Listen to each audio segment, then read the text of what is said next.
Well, welcome to the Coach's Corner. Hi, I'm Frank Barbehenn, and I will be your discipleship coach for the week. We've been talking about Halloween, and now we want to talk about equipping our children to go beyond Halloween, because the dynamics in our children's heads at a preschool age, the fantasies, their intrigues, their fears, their projected fantasies, those dynamics carry on into their older childhood and, believe it or not, even into adulthood. So we want to focus on how we can equip our children going even beyond Halloween. I said that in a previous video about touching our fears, equipping young children to touch their fears, and we want to do that for all of the fears and all of the darkness for our children as they get older beyond Halloween. And an absolutely key reason that I alluded to before is that we have a gospel in Jesus Christ that deals with evil, suffering, and death. So we do not want to avoid dealing with these issues that arise within our children.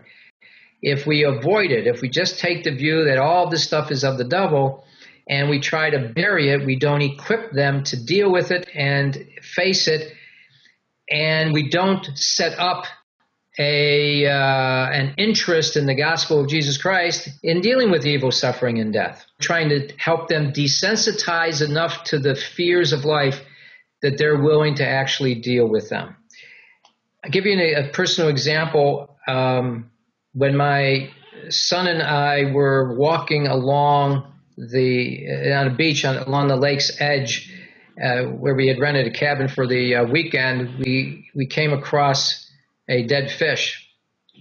And my son was intrigued enough to stare at the dead fish and bend over and look at it.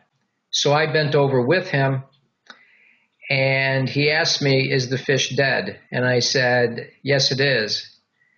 And I said then that the fish being dead means that the fish will never swim again.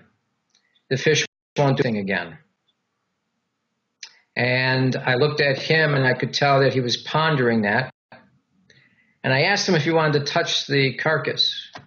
And he said no.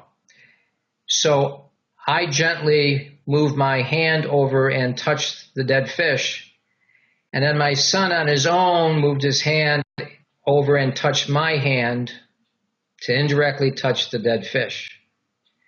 And I didn't say anything, and we just moved our hands away, and then we got up and we walked on. In touching death like that, I was desensitizing or helping my son to come closer to death so that as he grew older, he could talk about death, and he could talk about what it does or doesn't do to us, and he could also look at the gospel of a dead man coming back to life and compare that to a dead fish and have some sense of the reality of a dead man coming back to life.